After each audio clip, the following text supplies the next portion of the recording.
If an asteroid powerful enough to destroy 78 of life on Earth was about to hit, could you theoretically take a 48-hour plane flight that day and survive it? Most planes would not react well to the kinds of shockwaves such an impact would create throughout Earth's atmosphere. And if the plane survived the shockwave, which it wouldn't, then the air would be full of dust, etc. Those engines will choke. There was a clip running around on FB with that scenario. Shockwave destroyed the plane, shredded it. The vast majority of dinosaurs survived the day of the big impact. Only the ones within a few thousand miles or near a coastline were in immediate danger. It's surviving the lack of food for decades after most of the plants die from lack of sunlight and cold that's the challenge. Anything that destroys only 78 of life has clearly not liquefied the crust. The only event that liquefied the crust, same event that created our moon, destroyed 100 of life, if there was any before it. Although the meaning of 78 can vary, and 78 of multicellular species on the surface is a much lesser event than something that destroys 78 of all biomass throughout. 78? No chance. 78 of all life would mean the death of all mammals and all larger animals. But that's longer term. The initial collision and resulting shockwave would ripple both through and around the planet multiple times. It would tear a plane apart in the air. Now, if 7 of all life was killed, there may be a slim chance. If you are at a high enough altitude and can stay aloft for long enough to avoid the tsunamis, people in plane flight will be in the first to die. No. Oddly specific question. The shockwave from the impact travels through the air. You see shockwaves mostly along the ground because that's where the stuff we can see get thrown around is.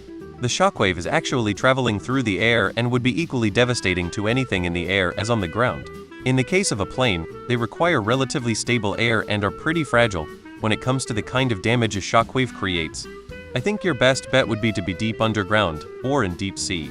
In the air would be the last place you would want to be. Lol, no. Oh, Simon, now. There is no theoretical about it. The last place you probably want to be is stuck in an airplane. You're going to die, or wish you had. 78 is pretty bad. That unpronounceable Icelandic volcano grounded planes in most of Europe. Isn't the destroying life part of an asteroid specifically about throwing debris into the atmosphere? It's not about surviving the blast. Most life on Earth would. It's about the sudden winter and the starvation it brings along. Surviving the initial impact wouldn't be all that difficult, depending on where you were relative to the impact site. The reason asteroids wipe out life is due to the after effects dust, so thick that it turns the world to perpetual night for years. You are much better off staying in a deep bunker far from the impact site, preferably on the leeward side of a mountain. Nice try, Alon. What the hell are you doing now? I like how you think.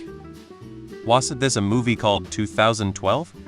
You'd probably want to be in some kind of missile silo-style bunker, far from any fault lines, at least a few hundred straight miles away from the impact point. One with several exits that will still work, even if the site's foundation cracks or power fails. Close to the opposite end of the planet would be better. You'd want several types of generators, especially geothermal and water-powered, and enough tools to fix them. You also would need grow lamps and enough hydrofarm stuff set up to keep you and anyone with you fed indefinitely. No, partly because, by its very definition, you cannot take a 48-hour flight within a single day. No, destruction is of course related with the impact, but the real destruction would be caused by after effects. To see the details, watch The Last Day of the Dinosaurs. In an event like this, the 78 would likely be considered the lucky ones,